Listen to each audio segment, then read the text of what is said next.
আসসালামু আলাইকুম। দক্ষিণ পূর্ব এশিয়ার আকাশে দ্রুত বদলে যাচ্ছে শক্তির ভারসাম্য, আর এই পরিবর্তনের কেন্দ্রে উঠে এসেছে ইন্দোনেশিয়া। আধুনিক যুদ্ধবিমান, বহুমুখী প্রযুক্তি এবং দীর্ঘমেয়াদী পরিকল্পনার মাধ্যমে দেশটি তার বিমান বাহিনীকে শক্তিশালী করে তুলেছে। আজকের প্রতিবেদনে জানব ইন্দোনেশিয়ার বিমান বাহিনী কতটা শক্তিশালী, তাদের বর্তমান সক্ষমতা এবং ভবিষ্যৎ পরিকল্পনা। বিশ্বের বৃহত্তম দ্বীপরাষ্ট্রগুলোর একটি ইন্দোনেশিয়া দীর্ঘদিন ধরেই তার প্রতিরক্ষা ব্যবস্থাকে শক্তিশালী করার দিকে নজর দিচ্ছে। বিশেষ করে বিমান বাহিনীকে আধুনিকায়নের মাধ্যমে তার আকাশ প্রতিরক্ষায় এক নতুন শক্তি হিসাবে কাজ করেছে। ইন্দোনেশিয়ার বিমান বাহিনীর সবচেয়ে বড় শক্তি তার যুদ্ধবিমান বহর।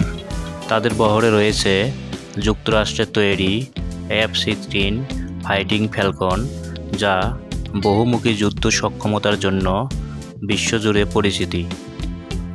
বর্তমানে তাদের কাছে রয়েছে প্রায় 30টির বেশি F-16 সক্রিয় যুদ্ধবিমান।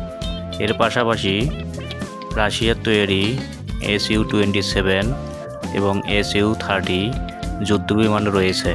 ইন্দোনেশিয়ার আকাশ প্রতিরক্ষায় গুরুত্বপূর্ণ ভূমিকা পালন করেছে এই যুদ্ধবিমানগুলো দীর্ঘ পাল্লার আক্রমণ এবং উচ্চ গতির জন্য বিশেষভাবে পরিচিতি। তবে সবচেয়ে বড় পরিবর্তন এসেছে ফ্রান্সের অত্যাধুনিক রাফালে যুদ্ধবিমান যুক্ত হওয়ার মাধ্যমে।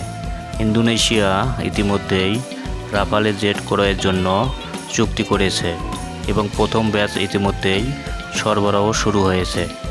বিশেষজ্ঞদের মতে এই রাফালে জেট ইন্দোনেশিয়ার বিমান বাহিনীকে এক নতুন উচ্চতায় নিয়ে যাবে। উল্লেখযোগ্য বিষয় হল, ইন্দোনেশিয়া একসময় রাশিয়ার Su-35 যুদ্ধবিমান কেনার পরিকল্পনা করেছিল, কিন্তু আন্তর্জাতিক রাজনৈতিক ও অর্থনৈতিক পরিস্থিতির কারণে সেই চুক্তি বাতিল করা হয়। পরবর্তীতে দেশটি পশ্চিমা প্রযুক্তির দিকে ঝুঁকে ফ্রান্সের রাফালে বেছে নেয়।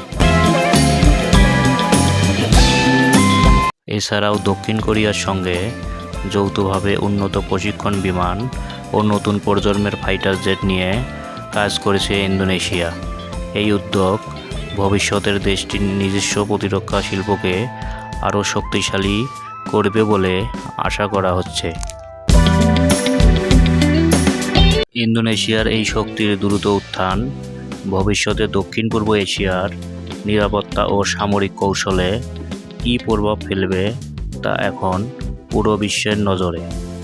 দর্শক, এই ছিল আজকের বিশেষ আয়োজন। চ্যানেলটি ভালো লাগলে সাবস্ক্রাইব করুন।